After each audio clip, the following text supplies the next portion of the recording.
Compared to the pace of our culture, ceramics is a super slow process. It takes us anywhere from 10 to 25 days to get a full kiln load done. So during that time, we're constantly working on those pieces that we won't see or know if they're functional for a couple of weeks. That means that the development stage of a product can last months as we're making those small edits to those forms until we really love them.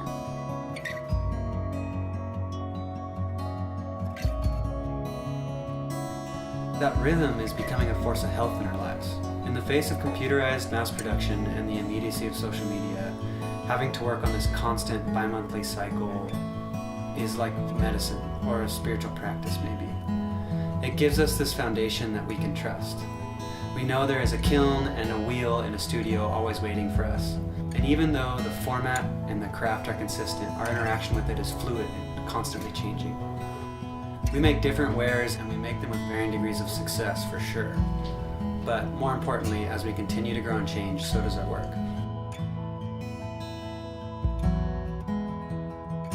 Making things by hand out of clay is one of the oldest human acts, and throughout our history it has changed with us. In the world of contemporary ceramics, there's so much rich tradition to pull from. There have been millions of people and countless hours spent experimenting with this craft, which not only paves the way for our interaction with it, but invites us to take part in its development.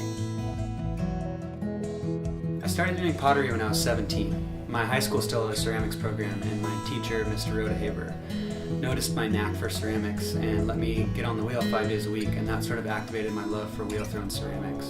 Even the simplest cup had such an intentional touch behind it. After that point, I began to notice more and more of the design and human touch behind everyday objects.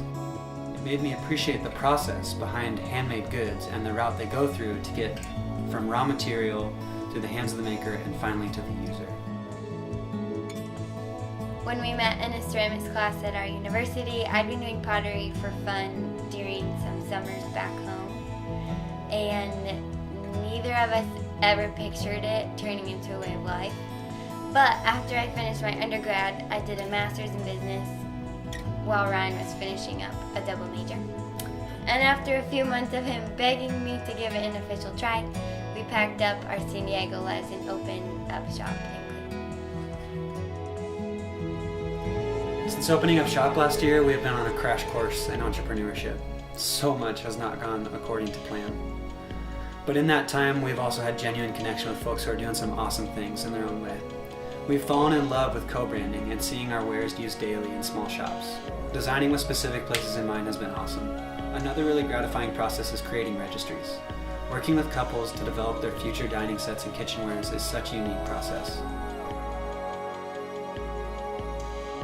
Our experience as a young business has created in us a desire to forge a path forward that keeps both the hands of the makers and the hands of the users an integral part of the life of our goods.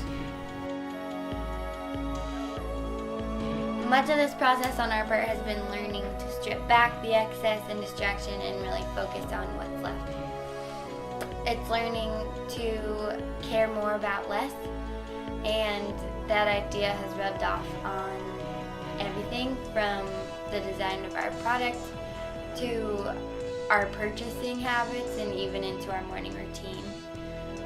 If there's one takeaway from what we're doing here in our little barn in Clayton, it is to care more about less.